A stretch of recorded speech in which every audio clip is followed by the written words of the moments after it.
आप देख रहे हैं वाराणसी पब्लिक न्यूज। मैं सुषमा सिंह। आप बताइए सर।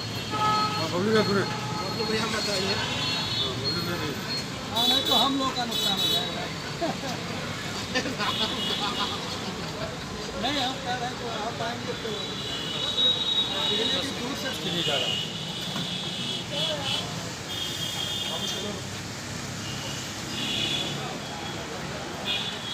आप 1 तारीख को चुनाव है, क्या तैयारियां चल रही हैं और किस तरह चुनाव लड़ रहे हैं? जी, ये स्नातक एमएलसी का चुनाव मैं लड़ रहा हूँ। अपना परिचय मैं करुणाकांत मौर्य। और स्नातक का जो खंड वाराणसी का क्षेत्र है ये 8 जनपदों का है।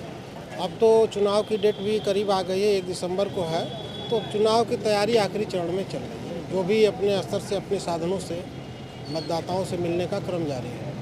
तो क्या एजेंडा लेके रहेंगे, क्या लोगों के बीच लेके जा रहे हैं? जैसे देखिए, आज के तो ज्वलंत मुद्दों में है जी स्नातक क्षेत्र है, और सबसे ज़्यादा स्नातकों की जो आवश्यकता है रोजगार स्नातकों के पास है नहीं। और जो इस क्षेत्र से चुन के जाता है वो कहीं न कहीं इन अपने वोटरों के साथ धोखा किया है। कभी भी सदन के पटल पे स्नातकों के बेरोजगारी के संबंध में एक भी क्वेश्चन नहीं उठाया, या जो रोजगार खत्म किए जा रहे हैं इसके संबंध में भी नहीं उठाया, या जो प्राइवेटीकरण हो रहा है, मतलब सरकारी विभागों का प्राइवेटीकरण हो रहा है, उसके खिलाफ भी नहीं आवाज़ उठा रहे हैं।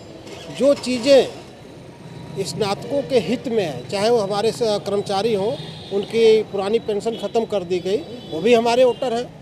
जो एमएलसी क्षेत्र से चुन के जाता है उसका दायित्व है कि अपने क्षेत्र के जिस क्षेत्र से हम आते हैं, क्योंकि संविधान के तहत इसीलिए इस क्षेत्र का गठन हुआ है कि इस क्षेत्र की समस्याओं को हमारे वर्तमान के सदस्य सदन के पटल पे रख सकें, विधान परिषद के पटल पे उसको रख सकें। लेकिन हमारे जनप्रतिनिधि ऐसा कर नहीं पा रहे हैं।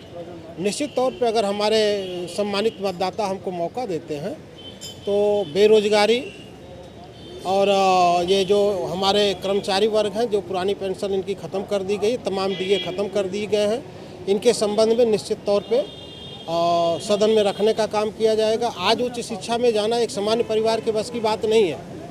इसकी जो ये शिक्षा से संबंधित क्षेत्र है, स्नातक से संबंधित क्षेत्र है, तो निश्चित तौर पे इस जो स्नातक करता है उस शिक्षा में जाने का उसका प्रयास होता है। तो उच्च शिक्षा की फीसें इतनी बढ़ गई हैं कि सामान्य परिवार का किसी भी जात धर्म का व्यक्ति हो उसको जाना मुश्किल हो गया है। तो निश्चित तौर पे हमारी मांग होगी सामान्य शिक्षा व्यवस्था लागू हो, और हम उस शिक्षा में जो कंपटीशन की फीसें बढ़ा दी गई हैं तमाम तरह से, उसको ख़त्म किया जाए या कम किया जाए, जिससे सामान्य वर्ग के लोग, छोटे तबके के लोग भी उसमें बैठ सकें, अपनी प्रतिभा का प्रदर्शन कर सकें। एक धड़ा का हमेशा ही कब्जा रहा है, उनको तोड़ने के लिए कहाँ आप क्या करें? जैसे देखिए, इसमें पहले से ही शिक्षक संगठनों का कब्जा रहता था, और अब पार्टियां भी इसमें कूद गई हैं। तो शिक्षक संगठन शिक्षक तक ही इस चुनाव को पहले तक सीमित करते थे, लेकिन अब ये चुनाव विद्यालय तक न रह करके गाँव तक चला गया है।